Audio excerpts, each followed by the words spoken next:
धर्म, मर्यादा, वीरता, नैतिकता, शुचिता, परंपरा, संस्कार एवं पारिवारिक मूल्यों को धारण करने वाले, साथ साथ में राम राज्य की स्थापना और अपने हर कार्य में राम को धारण करने के लिए जो संघर्षशील रहा है, जिन्होंने राम को अपना आदर्श मानकर अपने क्षेत्र में एक विशिष्ट पहचान बनाई है, उन्हें आज श्री राम सम्मान से सम्मानित किया जाएगा।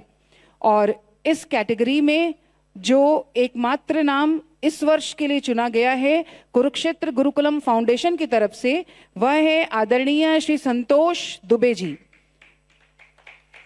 श्री संतोष दुबे जी ने जान पर खेलकर विवादित बाबरी ढांचे के विध्वंस का नेतृत्व किया था।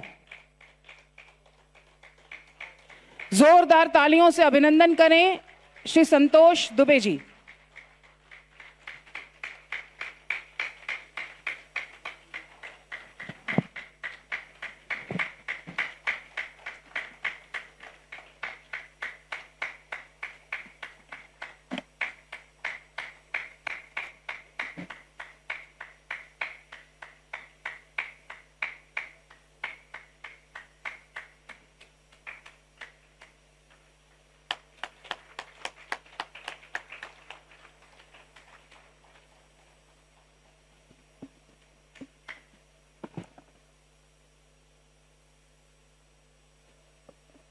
इसकी बैटरी बदल दो।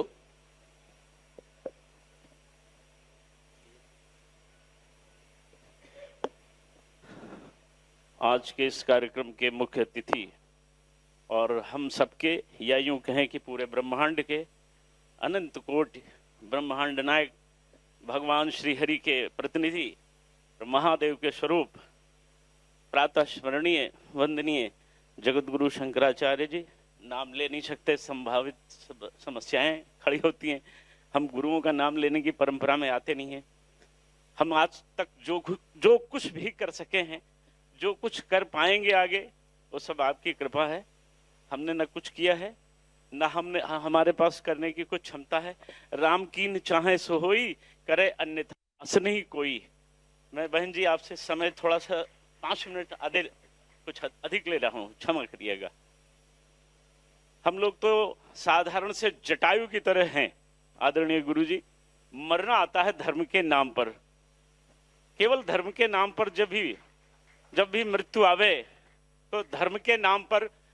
एक समय में जब त्रेता युग में माता सीता को बचाने के लिए चाचा जटायु ने अपने प्राण गंवाए थे। हम लोग उसी फौज के सिपाही हैं।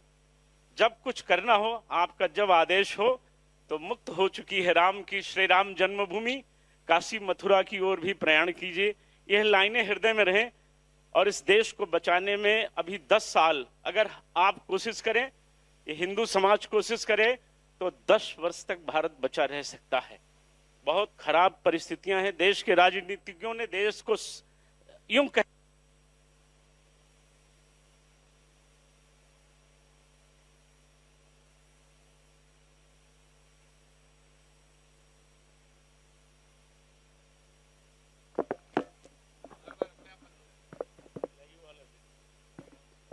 ठीक है।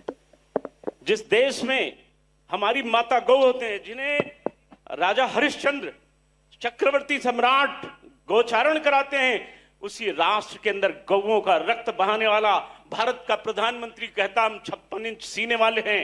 जरा चिंतन कीजिए। आज इस देश में आतंकवादी गतिविधियां, यही दिल्ली, आज के 15-20 दिन पहले इसी दिल्ली में जो हुआ पूरी दुनिया ने देखा। देश का हर नागरिक जो सनातन धर्मी है असुरक्षित है। जब मंदिर सुरक्षित नहीं है, शिवालय सुरक्षित नहीं है, धर्म नगरियां सुरक्षित नहीं है, हम आप कैसे सुरक्षित हो सकते हैं? इसलिए वीर हिंदुओं, ये जो 2 संतानों की परंपरा है, इसे तोड़िए। और नौजवान साथियों, आप भी संख्या बढ़ाइए, अन्यथा पंचर पुत्रों के हाथों कत्ल किए जाएंगे। पहले औरंगजेब ने मारा, बाबर ने मारा, खिलजी ने मारा, गजनी ने मारा, आज आपको मोदी और ऐसे लोग मारेंगे, तड़पा तड़पा कर मारेंगे, और आप कुछ नहीं कर पाएंगे। आप अंबानी के नौकर पूरे भारत में घूमते रहेंगे। हेलो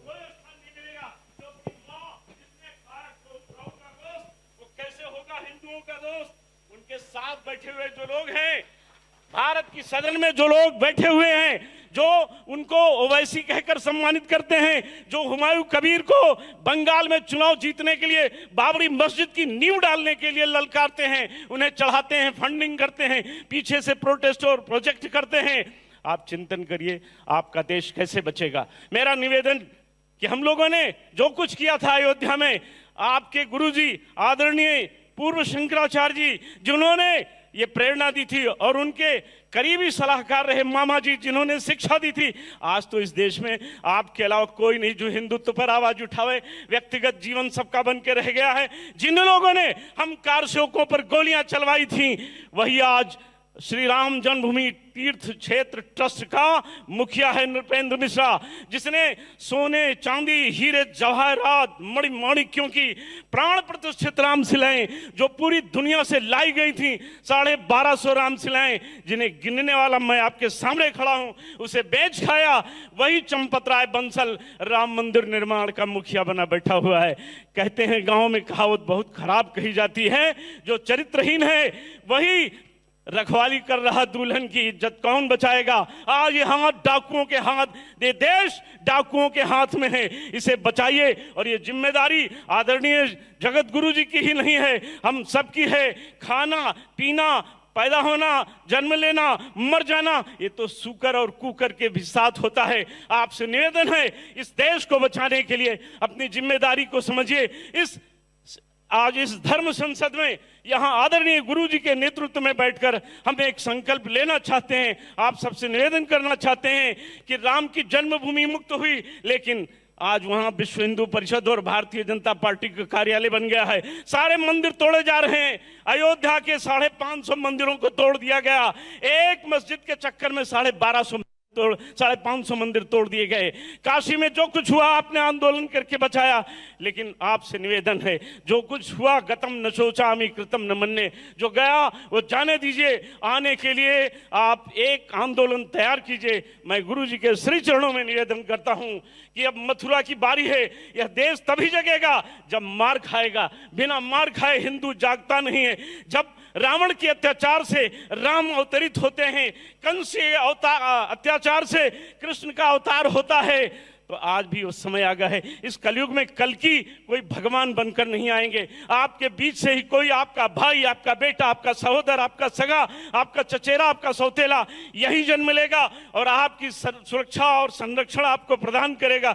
इसलिए मैं बारंबार निवेदन करता हूं, इस अवसर पर ज्यादा न बोलते हुए आदरणीय वीएन मिश्रा जैसे विद्वान जहां बैठे हो, जिस सभा में जगत गुरु शंकराचार्य जी हो, जिसकी अध्यक्षता आपके द्वारा हो रही हो, वहां हम कोई ज्ञान बघाने मूर्खता के सिवा कुछ नहीं। लेकिन ये मेरी पीड़ा है कि जो हम लोग जो कुछ कर रहे हैं, अब उससे देश खतरे में जा रहा है। एक एक घर में 20-20 बच्चे पैदा हो रहे हैं। हमारे घरों में हम 2, हमारे 2, वहां हम 4, हमारे 40। इस पर सरकार की निगाह नहीं है। गौ माता को बचाने की बातें आज सरकार सोचती नहीं है। गंगा को प्रदूषण किया जा रहा है। गंगा में कानपुर और उन्नाव के बीच में 50-60 किलोमीटर में 250 ट्रेनरियां आदरणीय गुरुजी गायों का मांस और गायों की चर्बी से गंगा मैया लाल हो रही है। कोई जो गंगा मैया का बेटा भारत का प्रधानमंत्री है, डिब्बा बंद गौ मांस विदेशों को सप्लाई कर रहा है। ऐसे में आपकी जिम्मेदारी बनती है कि अब इस देश को बचाने के लिए हम सब संगठित हों और 2-3 आंदोलन खड़े हों। गौ माता का आंदोलन, कृष्ण भगवान को मुक्त कराने का आंदोलन। जब ये देश लड़ने लगेगा तो चढ़ने लगेगा, भिड़ने लगेगा और सब कुछ प्राप्त कर लेगा। इन्हीं शब्दों के साथ मैं अपनी वाणी को विराम देते हुए क्षमा चाहूंगा। यदि कुछ अधिक बोल गया तो सबसे क्षमा, लेकिन देश बचाइए, आपकी जिम्मेदारी है। सबको जय जय सिया राम। धन्यवाद आपका, बहुत बहुत धन्यवाद। दुबे जी से ये उम्मीद थी कि वो किस तरह से उन्होंने बाबरी मस्जिद तोड़े वो सुनाएंगे। मुझे लगता है कि काफ़ी लोग नहीं जानते थे, लेकिन दुबे जी तो अभी वाली बातों पे रहे। कई लोगों को नहीं पता होगा कि बाबरी मस्जिद जो टूटा उसका सेनापति यही थे, यही प्रतिनिधित्व कर रहे थे। सीबीआई केस में मुख्य अभियुक्त यही थे।